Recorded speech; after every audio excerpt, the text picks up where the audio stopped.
اسامہ سومرو کا سوال ہے، ایک دوست سوال کرتا ہے کہ انجینئر علی مرزا کہتا ہے کہ حضرت ابوبکر صدیق رضی اللہ تعالیٰ عنہ کا انتقال ہوا تو صحابہ کرام رضی اللہ تعالیٰ عنہ نے ان کے جنازے کو حضور اقدس صلی اللہ علیہ وسلم کے پاس رکھا اور اندر سے آواز آئی کہ دوست کو دوست تک پہنچا دو، لیکن حضرت عمر رضی اللہ تعالیٰ عنہ پھر امی عائشہ رضی اللہ تعالیٰ عنہ سے روزے میں اپنے لیے اجازت طلب کرنے کیوں گئے؟ وہ بھی کہتے نا کہ جب میرا انتقال ہو جائے تو میری میت کو روزے پر لے جانا اور اجازت مانگنا، اس پر تفصیل سے رہنمائی فرما دیں۔ بھائی اسامہ، انجینئر بیچارے کو دین کا کوئی علم بھی نہیں ہے، وہ انجینئر بنا ہے کالج پڑھ کے اور مولوی بنا ہے گھر بیٹھ کے مطالعہ کر کے، آپ خود اندازہ لگا لیں کہ اس کا علم کتنا ہے۔ جو انجینئرنگ کے لیے کالج جائے، یونیورسٹی جائے، انسٹیٹیوٹ جوائن کرے، ٹیوشن سینٹر جوائن کرے، پروفیسروں کے پاس بیٹھے اور پھر سارے معاملات کرے، پھر جا کر انجینئر کہلائے، پتہ نہیں کیے ہیں یا نہیں کیے، لیکن ہوتا عموماً ایسے۔ مولوی بننا اتنا علم دین لاوارث ہو چکا ہے، گھر بیٹھ کے 4 کتاب ہے، حاجی حاجی یہ علم دین ہوتا ہے، اس علم دین کہتے ہیں۔ تو اس بیچارے نے اوٹ پٹانگ مارنے ہیں، اسی لیے مارنے ہیں کہ بیچارے کا حال یہی ہے۔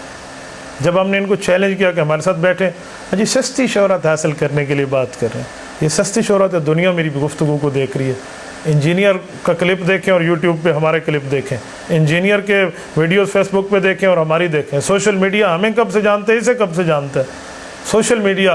اللہ کے بندے، میں نے تو انجینئر کو جو جواب دیا، مجھے بڑے بڑے حضرات نے کہا کہ اس جیسے بندے کو آپ منہ لگاتے ہیں جس کو دنیا نہیں پوچھتی، آگ لگاؤ کھڈے لینے پاؤ حضرت کی گلے مٹی پاؤ انہوں، یہ کہتے ہیں مشہور ہونے کے لیے۔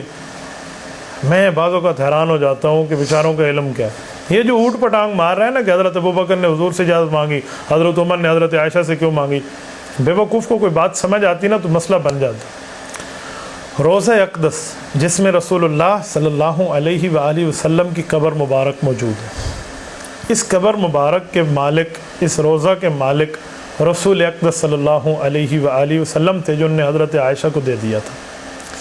حضرت ابوبکر صدیق کا تعلق حضرت رسول اللہ صلی اللہ علیہ وسلم سے پیار کا اتنا زیادہ ہے جتنا حضرت عمر رضی اللہ تعالیٰ عنہ کا نہیں ہے۔ ہر بندہ اپنے تعلق، اپنے معاملے کو دیکھ کر بات کرتا ہے۔ حضرت ابوبکر صدیق کی وفات ہوئی ہے تو قرآن کریم کی تفسیر ہے۔ حضرت ابوبکر صدیق نے وصیت فرمائی ہے، سورۃ کہف آیت نمبر 11، فضربنا علی آذانہم فی الکہف سنین عددا۔ امام رازی تفسیر کبیر میں لکھتے ہیں ابوبکر صدیق نے وصیت فرمائی کہ جب میں فوت ہو جاؤں میرا جنازہ رسول اللہ قبر پہ رکھنا، دعا یعنی کہ رسول اللہ پر صلاۃ السلام پڑھنا، پھر پوچھنا کہ ھذا ابو بکر بالباب، اجازت ہے ابو بکر کو، اجازت ملے دفن کر دینا۔ صحابہ لے گئے، انہوں نے سلام پڑھا، ادخل الحبیب الی الحبیب کا آواز آئی، دوست کو دوست تک پہنچا دو، ابو بکر قبر وہاں بن گئی۔ تو یہ ابو بکر صدیق نے اپنے تعلق کا اظہار کیا ہے۔ ایک تعلق کی حج ہوتی ہے، ایک تعلق کا پیار کا انداز ہوتا ہے جو ابو بکر صدیق کا رسول اللہ صلی اللہ علیہ وسلم کے ساتھ ہے۔ حضرت ابو بکر اگر اماں عائشہ سے پوچھتے تو اماں عائشہ تو ان کی بیٹی ہے، انہوں نے تو لامحالہ اجازت دینی تھی۔ انہوں نے اماں عائشہ سے کیا پوچھا؟ لوگ کہتے ہیں اپنی بیٹی سے پوچھ کے قبر بنوا لیا ابو بکر نے، یہ تو گھر کی بات ہے۔ تو صدیق اکبر رضی اللہ تعالیٰ نے اپنے سر یہ الزام نہیں لینا چاہتے تھے، تو حضرت ابو بکر صدیق نے وہ کام کیا جو دنیا میں کوئی نہ کر سکا۔ صدیق اکبر نے ایسی وصیت کر دیا جو عام بندے کی وہاں پہنچ بھی نہیں ہے، وہاں پہنچ کیسے سکتی، اس کی پہنچ وہاں سوچ بھی نہیں جا سکتی، اور اس سوچ کو اللہ نے 100% ابو بکر کی پورا فرمایا۔ صحابہ کرام لے کر گئے۔ یہ نصیحت غلط ہوتی تو جنازہ اٹھانے والے حضرت علی ہیں، جنازہ اٹھانے والے حضرت عمر ہیں، جنازہ اٹھانے والے حضرت عثمان ہیں، جنازہ اٹھانے والے صحابہ ہیں، عشرہ مبشرہ ہیں۔ یہ ابو بکر صدیق کی وصیت غلط ہوتی عمل نہ کرتے تو یہ لے گئے۔ اب حضرت عمر کی وفات کا وقت آیا، شہادت کا وقت آیا، تو حضرت عمر نے اپنے بیٹے کو حضرت عائشہ کے پاس بھیجا کہ ان سے جا کر اجازت لیں۔ ابو بکر صدیق رضی اللہ تعالیٰ عنہ کا زیادہ تعلق رسول اللہ سے تھا، وہاں سے مانگا، اور حضرت عمر نے دستور کے مطابق فیصلہ کیا۔ دستور اور اصول اور قانون یہ ہے کہ جو بندہ وہاں کا مالک بیٹھا ہوا ہے اس سے بات کر لی جائے۔ تو حضرت اماں عائشہ سے پوچھ لیا، حضرت اماں عائشہ نے اجازت دے دی۔ تو حضرت عمر فاروق کی بیٹی تو نہیں تھی حضرت عائشہ جو ان سے نہ پوچھتی حضرت عمر، یا ان کے اوپر کوئی شبہ آتا یا ان پر کوئی الزام آتا کہ اپنی بیٹی سے پوچھا ہے۔ حضرت عمر فاروق کی کوئی بیٹی تو نہیں ہے اس سلسلے میں، ڈائریکٹ کوئی بیٹی کا رشتہ تو اماں عائشہ سے نہیں ہے۔ آپ کیسی بات کر رہے ہیں؟ بطور ماں انہیں کہا ہے کہ ام المؤمنین ہے۔ حضرت عمر فاروق رضی اللہ عنہ کا تقویٰ دیکھیں، جب زخم لگا، زخمی ہوئے، فرمایا جا کر پوچھاؤ، کا اجازت مل گئی۔ پھر کہا بیٹا جب میری روح قبض ہو جائے، میں فوت ہو جاؤں، ایک بار پھر جانا، ہو سکتا ہے میری حکمرانی کی وجہ سے، ہو سکتا ہے میرے حیا کی وجہ سے، ہو سکتا ہے میری زندگی میں میرے سامنے میرے احسان کے معاملات اس طرح کے دیکھ کر اب معاشہ نے اجازت دی ہو، جب میں فوت ہو جاؤں میری دنیاوی زندگی ختم ہو جائے، ایک بار پھر جانا ویریفائی کرانے کے لیے، اماں سے پوچھنا اجازت ہے، اگر اس وقت بھی اماں جان اپنے فیصلے پر برقرار رہیں اور قائم رہیں تو میری قبر وہاں بنا دینا، ورنہ نہ بنانا۔ اللہ اکبر، قربان جائے عمر فاروق کے تقوی اور طہارت پہ۔ تو ایک بیٹا پھر گیا ہے، اماں نے کہا میں نے جو پہلے کہہ دیا تھا وہ کہہ دیا، حضرت عمر کو اجازت مل گئی، دوبارہ ویریفائی ہو گیا، اٹیسٹڈ ہو گیا وہی اجازت جو پہلے تھی، اب حضرت عمر فاروق کی قبر وہاں بنی ہے۔ اس روضہ اقدس کا ایک مالک رسول اللہ صلی اللہ علیہ وسلم، وفات کے بعد ملک زائل نہیں ہوتی پیغمبر کی، ما ترکناہ صدقہ، صدقہ بنتا تب ہے جب متصدق زندہ بھی ہو، اپنے مال کا مالک بھی ہو۔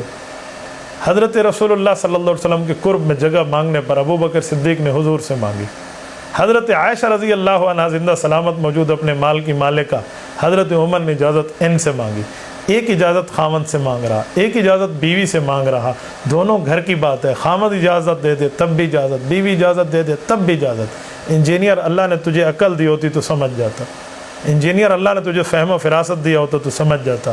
انجینئر صاحب اعتراض کرنے سے پہلے اگر آپ کے بارے میں کوئی روحانیت آپ نے کس سے سیکھی ہوتی، کوئی علماء سے تجربہ سیکھا ہو سمجھ جاتا۔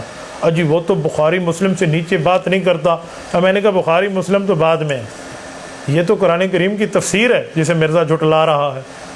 اصل مسئلہ یہ ہے کہ عقیدہ حیات النبی مرزا انجینئر علی کو نصیب نہیں ہے، حیات النبی کا انکاری مرزا قادیانی کا بھی انکار موجود ہے۔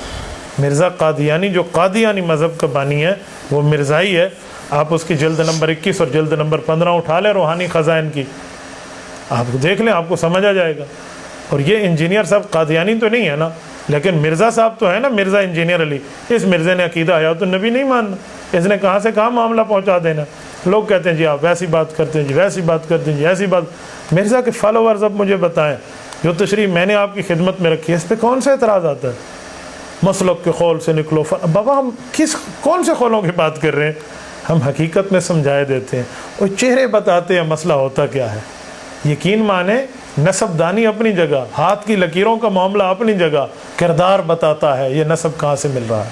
تو اسامہ آپ بے فکر رہیں، انجینئر کا کام نہیں ہے اس طرح بات کرنا۔ باقی ایک بات کھلی ہے، جب سے انجینئر صاحب نے چیلنجز شروع کیے تھے اور ہم نے جواب شروع کیے ہیں، اب جواب کے بعد انجینئر کبھی ہمارا نام لے کر چیلنج کا جواب نہیں دے گا، کبھی قبول نہیں کرے گا، کبھی ہمارے ساتھ نہیں بیٹھے گا۔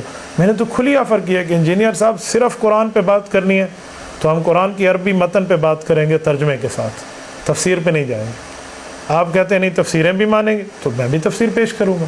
آپ کہتے ہیں نہیں صرف حدیث ماننی ہے، ہم بھی حدیث پہ آتے ہیں۔ آپ کہتے ہیں نہیں حدیث کی تشریح پہ آنا ہے، ہم بھی تشریح پہ آتے ہیں۔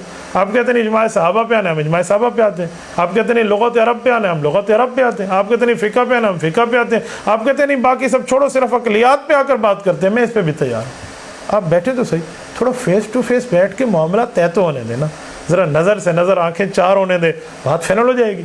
یہ کیا آپ گھر میں بیٹھ کے یوں ہو گیا جی، یوں ہو گیا، یوں ہو گیا جی، یوں ہو گیا۔ مرزا صاحب ہمیں سمجھائیں ذرا، مجھے سمجھ آئے، آپ سمجھائیں، آپ بتائیں، آن ایئر چلائیں، ہاتھ ملائیں گے السلام علیکم کر کے، وآخر دعوانا تک آن ایئر چلائیں، ان کے بندے اپنی پوری ٹیم چلائیں اور ہمارے بندے بھی آن ایئر چلائیں، ایک سیکنڈ کے لیے ویڈیو ڈسکنیکٹ نہ ہو۔ دنیا فیصلہ کر کے رکھ دے گی کہ بات اصل ہے کیا، دودھ کسے کہتے ہیں، پانی کسے کہتے ہیں، یہ فائنل ہو کر آ جائے گا کہ جو ہے نا کیا کہتے ہیں وہ کاغذ کے پھولوں سے کبھی خوشبوئیں نہیں آیا کرتی۔ تو حضرت ابو بکر صدیق کی بات کو لے کر حضرت عمر کو غلط ثابت کرنا اور حضرت عمر کی بات کو لے کر ابو بکر کو غلط ثابت کرنا، اصل میں دراصل کچھ اور نظریہ کار فرما ہے۔ وہ کیا ہے؟ رسول اللہ صلی اللہ علیہ وسلم ارشاد فرماتے ہیں، اللہ کے رسول نے فرمایا کہ اللہ نے مجھے 2 وزیر دیے ہیں، آسمانوں پہ 2 وزیر دیے ہیں، زمینوں پہ۔ آسمانوں والے وزیر جبرائیل و میکائیل ہیں اور زمین والے وزیر ابو بکر و عمر ہیں۔ جبرائیل اور میکائیل کے دشمن کون تھے جو ان کو آپس میں غلط کہہ کر لڑاتے تھے؟ کل من کان عدو لجبریل فانہ نزلہ پڑھ لیں، جبریل و میکائیل فان اللہ عدو للکافرین پڑھ لیں۔ تو وہ جو لڑاتے تھے منکر اسلام، ان کو اللہ نے یہود کو کیا جواب دیا کہ جبرائیل اور میکائیل کے دشمن ہو، تم اللہ کے دشمن ہو دراصل۔ تو ادھر رسول اللہ کے 2 وزیر ابو بکر عمر ہیں، وہ وزیر جبرائیل و میکائیل تھے۔ ان دونوں کو نعوذ باللہ مرزا سب لڑا رہے ہیں، ابو بکر نے ایسے کیا تو عمر نے ایسے کیا، جو عمر نے ایسے کیا تو ابو بکر نے ایسے کیا، سبحان اللہ، وہ تیرے پابند ہیں، تجھے سے پوچھ کے نعوذ باللہ فیصلے کریں۔ یار تجھ سے پوچھ کے جس ابو بکر کے لیے حضرت رسول اللہ صلی اللہ علیہ وسلم عرش سے سلام لائے ہیں، اور جس عمر فاروق کے لیے درجنوں آیات اتری ہیں اس کے لیے بات کر رہے ہو، جی ایسے کیوں کیا، جی ایسے کیوں کیا. آپ سوچتے جی ایسے کیوں کیا، پھر آپ اس کی تشریحاً جواب دیتے، پھر آپ اس کی تفصیل بتاتے. اگر آپ کو رسول اللہ کے ان دو وزراء سے محبت، پیار، عقیدت اور تعلق تھا تو آپ بتاتے کہ ابوبکر نے ایسے کیوں کیا، حضرت عمر نے ایسے کیوں کیا، اس کی وجہ کیا ہے، ریزن کیا ہے، معاملہ کیا ہے، سبب کیا ہے، علل کیا ہے، حکمتیں کیا ہیں، آپ بتاتے. آپ کا حق تھا. آپ صرف شبہ پیدا کرتے ہیں، شبہ کا جواب نہیں دیتے. تو پیغمبر علیہ السلام کے دو وزیروں کو آپس میں لڑا دیا، ان یہودیوں نے دو فرشتوں کو آپس میں لڑا دیا تو رب نے جواب دیا. ادھر آپ نے دو وزیروں کو لڑا دیا تو بتائیں آپ کا کیا حال ہوگا. جو نبی کے صحابہ کو اس طرح غلط کہہ کر بات کرے تو قرآن کیا کہتا ہے اس کے لیے، الا انہم الصفہاء. تو میرے بھائی آپ کیا کہہ رہے ہیں، کہاں پہنچے ہوئے ہیں. شبہ پیدا کرنا دیندار کا کام نہیں ہے، شبہ کا جواب دینا دیندار کا کام ہے.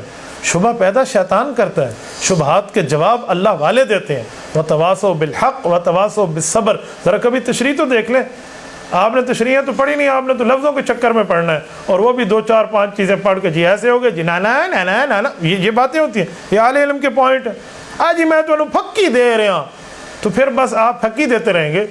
پھکیاں ان کو دیں جو جسمانی طور پہ کمزور ہوتے ہیں. جی میری شادی ہو رہی ہے، میں نے اپنا پاس ٹھیک نہیں گزارا، جی مجھے پھکی دے دیں. آپ نے پھکی دے دی، الحمدللہ ہماری جوانی، ہمارا بچپن، ہمارا لڑکپن اور آج تک کی زندگی اس بات کا شاہد عدل ہے کہ ہم نے الحمدللہ سینہ اٹھا کر گزارا ہے.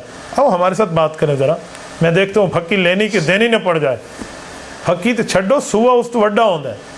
تو اسی سوا نہیں ویکھا، سوا کنوں کہندے نے. تو مرزا صاحب کی باتیں تو ہم نے تحت قدم رکھ کے دے دی ہیں انشاءاللہ تعالی. اب یہ ایسا کوئی نہیں کہے گا. اب انٹرنیٹ پر جو ان کی حالت ہو رہی ہے نا وہ دیکھنے والی ہے. اجی مرزا نے یوں کہا، لڑکے ہماری ویڈیو نیچے کاپی پیسٹ کرتے ہیں، ہاں جی اس کو جواب دو، ہاں یہ تو ایسے کہو جی اس کو جواب دو. مرزا صاحب اتنے فارغ ہیں، ان کو جواب دیں. مرزا صاحب اور کیا کہاں مصروف ہے مجھے بتائیں. چلو ہم 1 سال انتظار کرتے ہیں، 1 سال بعد میرے سوال کا جواب دیں گے. میں نے حکیم الامت حضرت تھانوی کے کلمے پہ ان کا وہ حشر کر کے رکھ دیا ہے کہ اب ان نے کلمہ پڑھ لیا کہ اب ہم جواب نہیں دیں گے. یار کچھ باتیں ہوتی ہیں. اب وہ دن چلے گئے ہیں، اب وہ وقت چلے گئے ہیں. آپ جب کہتے تھے نا اب اویئرنیس، اب واقعی اویئرنیس آ گئی ہے. اب تبدیلی آ چکی ہے، آ نہیں چکی، آ رہی ہے یا آ گئی ہے، آپ دیکھ لیں گے انشاءاللہ. آپ کے سامنے معاملہ نکھر کے سامنے آ چکا ہے. جن نے آپ کو لڑانے کی بات، جی فلاں ہو گئے، جی فلاں ہو گئے، جی فلاں ہو گئے، ایتے آپس لڑ دینے، ایتے آپس لڑ دینے. یار یہ کوئی بات ہے؟ اب ہم آپ سے بات کرتے ہیں، آپ مجھ سے بیٹھ کے بات طے کر لیں. مرزا صاحب کے خلاف سارے اکٹھے ہو گئے. بھائی سارے اکٹھے کیا ہوئے ہیں، میں اکیلا بات کرتا ہوں، آپ میری اکیلی بات کرا دیں. تو بھائی اسامہ جو آپ نے سوال فرمایا، میں نے شبہ کو توڑ کے رکھ دیا ہے. اہل حق کا کام شبہ کو توڑنا ہوتا ہے، شبہ پیدا کرنا نہیں ہوتا. میری دعا ہے اللہ انجینئر علی مرزا صاحب کو ہدایت عطا فرمائے، اللہ پاک ان کی لغزشات کو معاف فرمائے، خطاؤں سے درگزر فرمائے. اگر وہ مخلص ہیں تو دین مخلصین سے آ کر سمجھے اور بیان کرے. میں کوئی اعتراض نہیں ہے، کوئی انجینئر عالم بن سکتا ہے، لیکن عالم بنے تو گھر بیٹھے خود کہے جی میں نے پڑھ لیا وہابی علم آیا تو میری کرامت ہے، تو یوں نہیں ہوگا. بات اصول کی ہوتی ہے تو اصول سے لے کر چلا کریں. تبارك الذي نزل الفرقان على عبده ليكون للعالمين نذيرا.